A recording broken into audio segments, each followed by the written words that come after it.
Queridos amigos, buen día, 12 de enero. Aceptar nuestras circunstancias actuales. Nuestro primer problema es aceptar nuestras circunstancias actuales tales como son, a nosotros mismos tales como somos y a la gente alrededor tal cual es.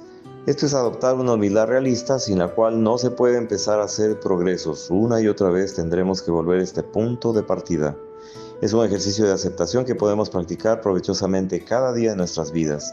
Estos reconocimientos realistas de los hechos de la vida, siempre que evitemos diligentemente convertirlos en pretextos poco realistas para que la apatía y el derrotismo se presenten, puede ofrecernos una base segura sobre el cual se puede establecer una más estable salud emocional y por lo tanto un más amplio progreso espiritual.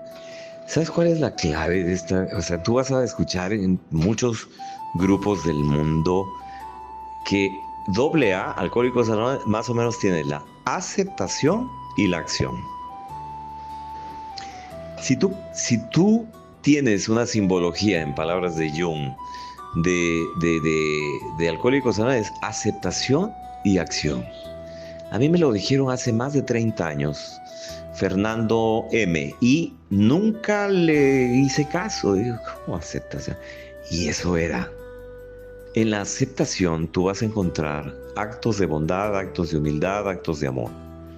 Y en la acción vas a encontrar fuerza espiritual, fortaleza, señorío, poder, transformación. Porque si te quedas solamente en la aceptación, yo conocí a un compañero que ya no está con nosotros, que se pasó 30 años diciendo que su defecto era la pereza. Y murió en una cama, así engarrotado, nunca hizo ejercicio, no se movió.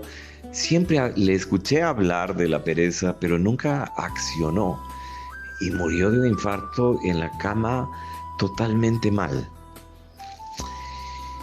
A ver, si tú puedes y logras aplicar estos dos códigos en tu vida, aceptación más acción positiva, que habla el paso 3, ya lo veremos. Mira, tú vas a tener una vida fascinantemente de integridad, útil, productiva y feliz. Créeme que es una vida fantástica la que te espera.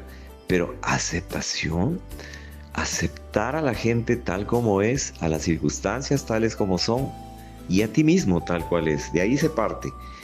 Y seguido por una acción positiva de cambios de actitudes, vas a tener una vida fantástica. Te lo aseguro que sí. Te quiero muchísimo. Bendito sea tu día. Soy Arsenio Revilla. El cielo te bendiga. Un gran día para ti. Amén.